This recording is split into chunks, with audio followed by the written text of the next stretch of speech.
In this episode, we are joined by Rachel D. Fox. We discuss how you can learn to overcome a negative event such as a layoff and turn it into a true opportunity to invest in yourself, your passion, and find your purpose.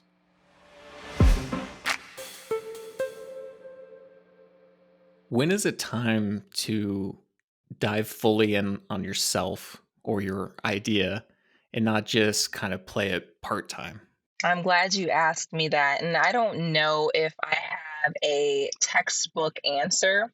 I'll give my own example and then I'll let others glean from it what they want.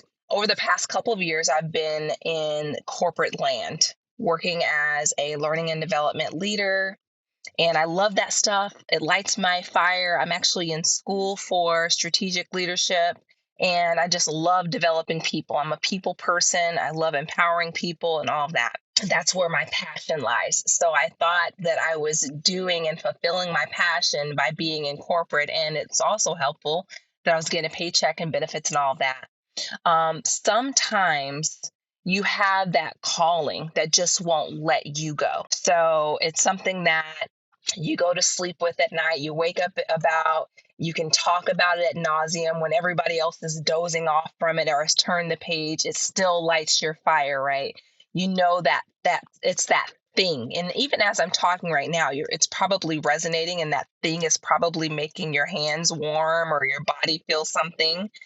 Um, and what happens is sometimes if you don't make the decision, then life will make that decision for you. I call it God, you know. Sometimes life will pull the rug from underneath you and force you into a position where you have no other choice but to go full on after your passion.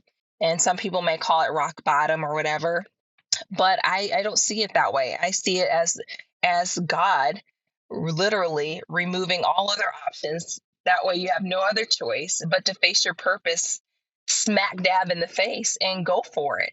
It's like being on the ledge when you're getting ready to jump into a pool of water. You've already walked down the board. You're at the very end. You're kind of given a couple of jumps, and those jumps are your passion saying, I really want you to do this. I really want you to do this. But then your coach or somebody comes along, just pushes you off and says, you know what, you're not going to jump unless I push you off. And so that's what happened to me when I was laid off at the beginning of this year. I had these things in my hands that I was working on, nonprofit organization, my consulting business, things that I have been gathering along the way, that I just said, you know, I do that on the side. I'll speak on the side or I'll do this on the side. But now I'm presented with no other alternative than to go for my passion full on. And I'm saying no other alternative because I was putting applications out there. I'm doing all these different things. And you try to do the next best thing, right? The next thing that feels comfortable for you. But none of that was working. And the only thing that made sense to me was to look at what was in my hands. I have talent. I have ability that I've been building over the last 20 years. I have a brand, a platform. People actually like what I say sometimes. Why not go after that and make that my full-time work? And so that's where it met me. That's awesome. Well said and inspirational as always, Rachel. And I apologize for the layoff. Those are hard. I've experienced that myself before. And as we were kind of talking beforehand, so many people are experiencing it right now. While we were waiting, I Googled it, so I didn't do it on air. 305,000 people in the United States were laid off last year, Wow. and January and February have not been better. Mm-mm. Um, what it's doing is really just it. I can speak from personal experience. I won't speak for you. It can really crush your self-esteem and your drive. And you thought you had this goal and you're headed towards, point B finally, and it's instantly wiped away from you. And it's a painful experience. So I'm sorry that happened to you, but what a fantastic way to turn that around into something more inspirational, more positive, and say, hey, it's out of my hands now. Looks like I've got to do what I know I can do well, what I've already got the platform for, and go full bore into it. It's scary, but it's exciting. It is. It's one of the most terrifying things that I've ever um, experience in my professional life, because if one thing I know how to do is I know how to be a good worker, I can get in there and do the work, even the work that nobody has asked me to do. I can do that well. I like to have things planned out, you know. I know what I'm going to do with this check. I know that we have this insurance. I know that this is going to happen. And yeah, it does play on you personally when you are on the receiving end of a layoff. I've watched other individuals get laid off, and it's really been hard to watch. And I've been privy to those conversations, but then also being on the receiving end, it is something to where you have to know who you are, because if not, it will play on you mentally. Well, why wasn't I good enough? Why didn't they see my value enough to put me into another role or utilize my talents in other ways? And I went back and forth with that too. You know, why wasn't I good enough to be kept on board? But then that would be negating the purpose and the plan that I believe God had for me. I was comfortable. And I even had a conversation with somebody weeks prior to this happening, and he was like, how's everything going in your job and everything? You like your job? I like my job. Yes, I do like my job. But if I'm being honest, it doesn't check the heart bucket. I was just doing the work. I was just doing the next thing. I wasn't at all passionate about that specific space. And did I give everything I could to that organization? Yes. But my passion and my purpose was not aligned with that. And eventually, and I'm a firm believer, if you don't believe in God, the universe, whatever, your passion will meet you. And if it's not in alignment with the path that you're on, you will take a U-turn or a pivot or a detour. Life will meet you at the point of your purpose. And if it's not in alignment, it will give you a decision to make. And at that moment, being laid off, it was hard. And the first thing I thought about as a mom is, gosh, what are we going to do with um insurance? I've got a lot of kiddos, and I've got a kid that has a heart condition and medication that costs thousands of dollars just for 9 pills. Oof. And that was just daunting to me. And I also thought about the other individuals who were laid off as well, who don't have another person in their home that has income, that don't have um, other opportunities, or they're older and they don't feel like they can get back out. They thought they were going to retire at that place, and it's just heartbreaking. In my mind, I was like, I wish I could have a company and hire them all. And then I hear this little whisper in the back of my head, well, why don't you create your own? Why don't you do that? And it's really about belief, because what stands in the way of us and a CEO of a Fortune 500 company? I don't believe there's anything outside of opportunity and belief. Yeah, that's kind of the point I want to make there, is that, yeah, it can seem like it's soul crushing when you get laid off, but then you have to remind yourself of who you are. Yeah, feel all the feelings because it's shitty. It sucks. Do all the things, file your unemployment, do the insurance thing, but then pick yourself up, remind yourself of who you are. And if you want to go back into the job market, do that next best thing. But for me, it was to go after my passion, because I had already started building something.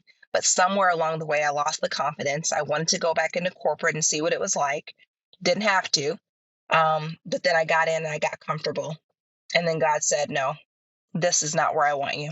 So outside of just belief, how can you really overcome the fear though? Because I mean, when a layoff happens or an event happens or anything like that, like you said, it's completely scary. You don't know where your money's coming through from. And it's so easy to resort into what you know, which is like your previous job. You're going to try to find something that was at least as good, but most likely you're going to settle to something that's lower than that just to regain that stability and that comfort. But to move forward to something better, like you're talking about, there's that risk part of it. Again, there's Mm. the fear to overcome. Can you go into a little bit more deeper on how, through your journey, or how you could recommend to others to at least evaluate if that is the right decision for them, and how they can build that strength, that confidence up, and how they might be able to then bet on themselves? That's a great question. And fear is something that is with us all the time. And I was reading a book, and I have to share it with you when I'm off this call because I don't remember the name of it, but it was about fear. And the author basically was saying that fear is not something that you need to try to get rid of. Sometimes you invite it and say, "Hey, I see you, I acknowledge you, but you don't have power over me." And the first thing that I did when I was let go, I called my husband, support system, let them know what was happening. I processed that with them. We started to map out a game plan. The first thing that I needed to do was to ensure that everyone in my home was covered, you know, with medical coverage and everything like that. Then I filed for my unemployment, the practical first, okay? The practical first. And then you deal with the, oh shit, what am I going to do? Am I going to get a resume writer? Am I going to hire a career coach? And I would also say you need to take time and process your feelings before you make knee jerk reactions. Those types of things, when you get frantic and everything like that, then you start casting your net way too wide and you're not really being selective with where you go next. Because then what you'll end up doing is you'll go from one place to another place that's not serving you and you won't be serving it. You'll just be feeling a need, right? And saying, "Oh, I'm going to go here because they're offering me this salary, they're offering me um, this amount of benefits," but you're not checking their culture. You're not making sure that their core values match or align with your core values, and you're moving out of desperation. And that's sometimes when you let fear overwhelm you. That's what happens. I took some time away. I shut off social media. I cut out some other things out of my life, and I got really still, and I actually took out a pen and paper and I started mapping out what my next steps were going to be for me. I did get my resume rewritten. I paid $250 to get it rewritten. It was actually pretty good. And I got a cover letter written. I put some applications out there before I actually, in the middle of being still, maybe a couple weeks in, just decided to stop doing that. And the funny thing, the serendipitous thing that happened is people started coming to me, asking me to help them and consult with them on their businesses, human resources, training. I just got opportunities after opportunities. I just got one today, unsolicited, I might add. "Hey, I need a website. Hey, can you teach me how to do this?" Or, "Hey, I need you to sit with me for a couple of hours. I don't know how to work Canva." You know, these things are just coming. My husband's in a meeting, construction meeting, and then he goes, "Hey, this person needs you to call them. They don't have their policies and procedures together. None of these people do." You know, it I can't really explain how pieces come together when you actually surrender to the thing that you're supposed to do. And even if it's in corporate, the doors will open for you when you settle yourself, invite fear in to, "Hey, come, I see you creeping up. Come sit next to me. I'm going to face you head on. What if I don't get paid again? What if I don't get paid next month? What if the bill collector comes a calling?" My dad used to always say, "You can't squeeze water out of a penny." And that would be like, if I don't got it, I just don't got it. You know what I mean? If it all came down to that, then what? Because fear says, "Oh my God, you'll never get over this. You're never going to find another job." It has you panicking. But when you face it, you understand the thing that you're most afraid of is really not that bad. And so that's where taking that risk becomes a lot more easier to do when you're like, "Screw it. I'm just going to jump Hmm. and see what Yeah. happens." Fear and all. We've talked before about how you can't predict the future. Even if you try to plan out exactly how your meal the next night is going to work out down to the minute detail, it's going to be completely different. So, how are you possibly going to be able to project your career or these other aspects. And like you're talking about, it's amazing how just the universe seems to open doors when you put it out there, that energy out there, that you're receptive to it. Mhm. And so many times when we're just stuck in the minutia of the day to day, whether that just be our typical jobs or routines or any of those things, we're really closed. Our eyes are closed to those opportunities, and we're not going out. We're not putting those things. So every day is the same. But it seems like when things are shaken up and you're actually a little bit more motivated and you throw that energy out to the world, it's just crazy what comes up. Like you just completely pivot and you would never thought that this would have been an avenue or a thing, and just all of a sudden it starts coming together.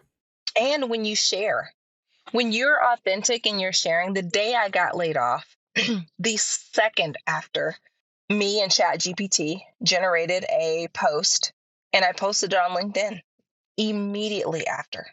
I didn't even think about it because if I thought about it, I wouldn't have done it because my ego would have said, I don't want to tell these people that I just got laid off. I don't want them all up in my business. I don't want people from my previous job knowing that I got laid off and then saying, she thinks she all that. Now she done got laid off. That's what the mind does when you sit back and ponder on, should I do this?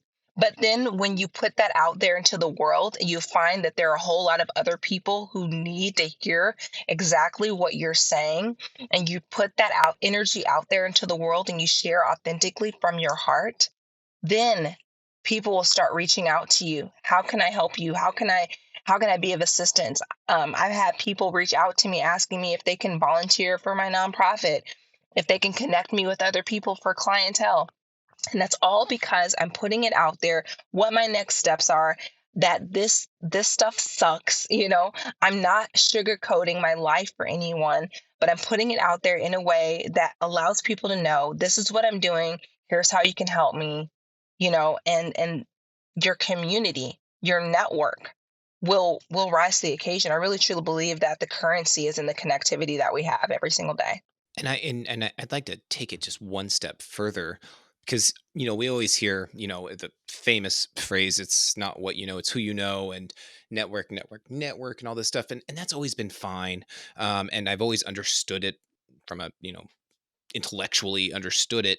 But what you said right before that, your network is I think what makes that networking key, is that you're not just out there trying to bleed that penny, or your network, that VP I met 2 years ago who I've linked, I'm connected on network. That's not a network. That's not a connection. But when you make a connection with someone, when you put out that energy, when you say, hey, this is who I am, when you help them, when you benefit them, and you create that connection. I mean, for example, you're one of the very few returning guests on our podcast. Love it. I'm so happy to be connected with you. And it's not just oh yeah, I remember her one time. You put out amazing stuff out there. And for the last year, I have not forgotten Rachel Fox. And I was so excited when Tanner's like, hey, guess what? I talked to Rachel, it's coming back on. The mix of the two things you said, putting that energy out there, being receptive to it, being open, honest, saying, hey, life sucks right now, but this is me. I'm being honest and letting my true self shine, mixed with your network, is where the magic happens. It's not just having 500, 2,000 connections on LinkedIn. That doesn't get you anywhere. Networking is so much more than just clicking the connect button on LinkedIn, right? Oh yeah, absolutely. And I believe the magic happens too. Most times it happens offline, and then the evidence shows up online. I connect with people over coffee. They'll come over to the house, we'll go walking, and I'm not taking a photo op and posting it on there of how good of a time I've had. I'm actually looking at them eyeball to eyeball, phone down, really getting to the meat of the matter. And that is where I found like confirmation on what I'm supposed to do next, because, my spirit told me, this is what I should be doing. But then I get into a conversation, a coffee meeting with somebody, and they randomly say, hey, what are you doing with your nonprofit? Hey, what are you doing with your consulting business? How's that going these days? And I'm hearing these messages reverberating to the point where it won't let me rest. And I'm like, okay, well, let me give myself a shot again. Let me jump on this again and do it full throttle and, lean on my community, lean on my support system, my husband, who I told you, he's always told me when I even jumped back into corporate, he said, you do not need this job. You don't need it. And I understand why you're doing it, but understand this, you can create your own. And his message always was just in the back of my mind. It really actually helped me to be authentic in the workplace, because if you don't like who I am, I don't care. I don't need this job, you know?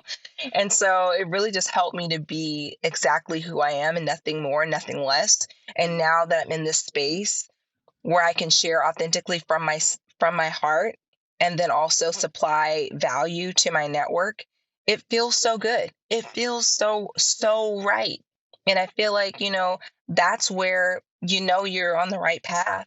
As scary as it can be, because I ain't gonna lie, there are some scary moments. I have had a couple of anxiety attacks since January, and just working through all the different things, because you get used to doing the thing that you've been doing for the past 2 years. And then all of a sudden you don't know what to do with a full 8 hours of a day.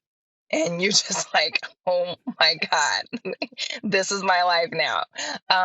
And even if you're physically saying, oh, it's okay, it's okay, it's okay, it's okay, your body is having a reaction to that as well. So I would also advise you to be aware of your senses when you're going through certain things, such as job loss or a life transition, to just be aware and be in alignment. And, lean on your community, get help if you need to get help.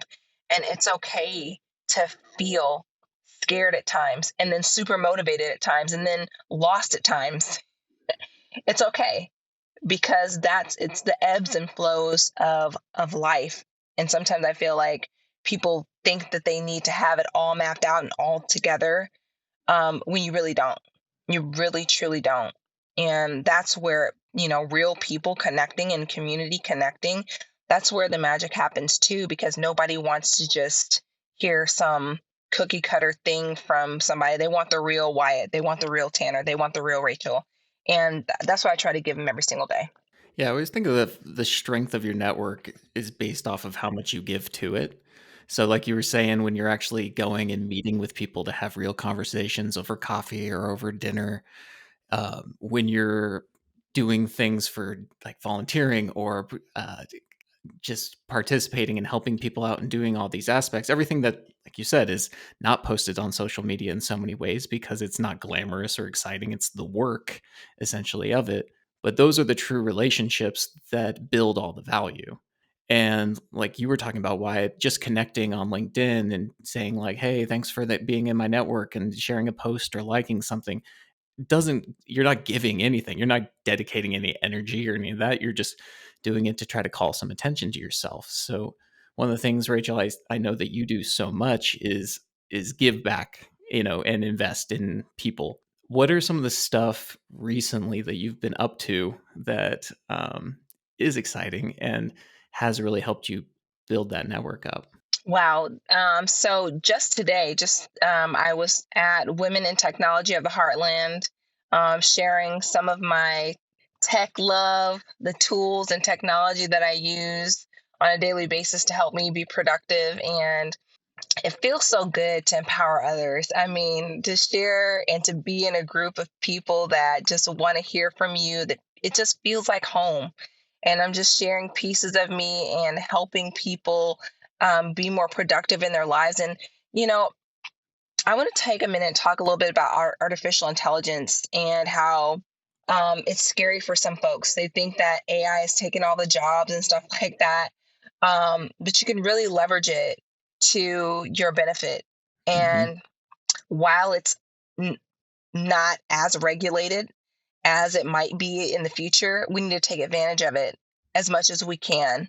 Learn about it. Don't be scared of it.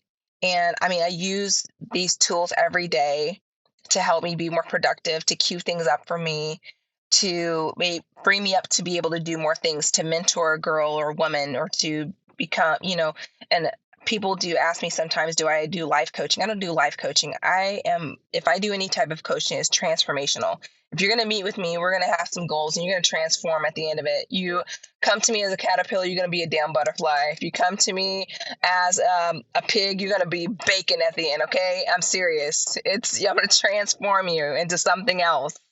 And I do that. Sometimes I do that for free because it's something that I'm super passionate about. If anybody has the courage enough to come to me and say, I want more out of my life, um, sometimes I'm going to say, I'm going to invest that time into you because the payoff for me is to see the transformation that happens in the end. And so I've taken on a couple of coaching clients. I have a couple of speaking engagements that are coming up here pretty soon. Just had one today. It was really great.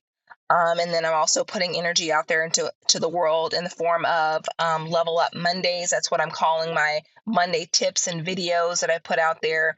I'm doing a new series on communication. And so I put articles and video content out there to LinkedIn primarily. Sometimes I share it on Facebook. Um, but those are some of the things that I'm doing now. And then just really just going full throttle with my nonprofit organization.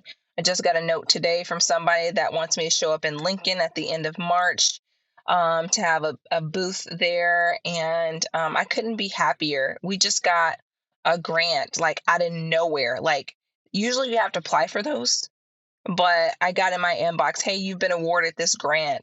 All you have to do is fill out this information and we'll just mail you the check. What? Where does that happen? When? And all I can hear are the angels aligning in the sky and saying, see there, that's what we wanted all along. All you have to do is just trust us. And so those are the kind of things that I'm doing right now. Just kind of living my life, creating things. That's my word for the year, actually. It's create. And I've been creating a lot of stuff. In development, they use AI and they say like, oh, we can have 10x developers or 50x developers. I just imagine what a 50x Rachel looks like. Ah, you don't want I to don't know. The know. world's not ready. The world's not ready. So, Rachel, I would be doing you and our audience a disservice if I let you get away with something real quick. Pre-interview, when we just log on and we're kind of bullshitting, you said something that I wrote down, and I've spent this entire time looking at my work desk, which is behind my podcast desk, looking at like, how am I going to hang this up on my wall? And what you said was someone told you, what would you do if you weren't scared? And first off, what a obscenely simple sentence that has blown my mind for the last half hour. Mm. So can you explain that a little bit more? And I apologize if I feel like I took a few steps backwards from our conversation, but I can't let you get away without saying that on air and explaining the scenario behind it.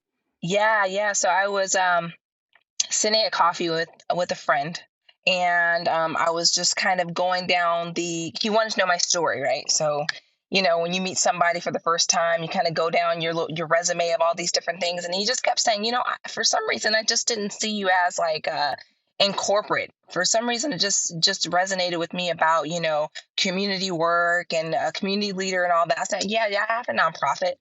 And I'm talking about being laid off and all these different things. And he just leaned forward and he said to me, what would you do if you weren't scared? If you weren't afraid, what would you be doing right now? And without even really skipping a beat, I just told him I would go 100% into empowering girls and women, inspiring people all over with my story. And he pointed to me the hero's journey.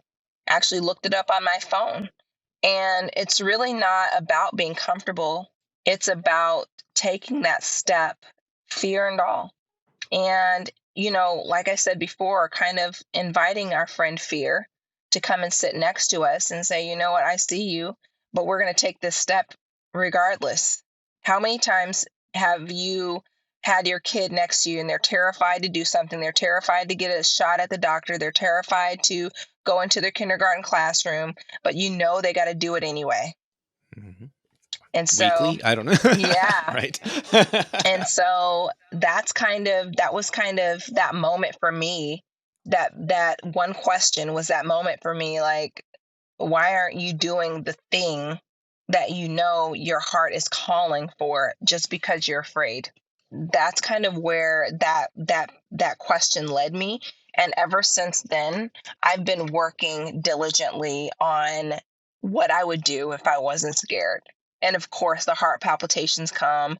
And of course, the doubt comes and say, you're not qualified for this. You'll never be able to, make enough money to sustain you and your family. What the hell are you doing?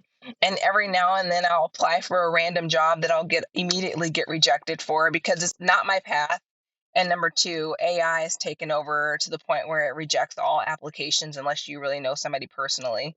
But we won't talk about that on this episode. But still, Or if you yeah, hire this person like in very small font in white. and blur it out, Yeah. keywords, SEO, all that. hmm Mm-hmm. So But what advice would you have to somebody who isn't at the point where they're forced into making a change, but it would be a dramatic benefit for them too? well, I will say this.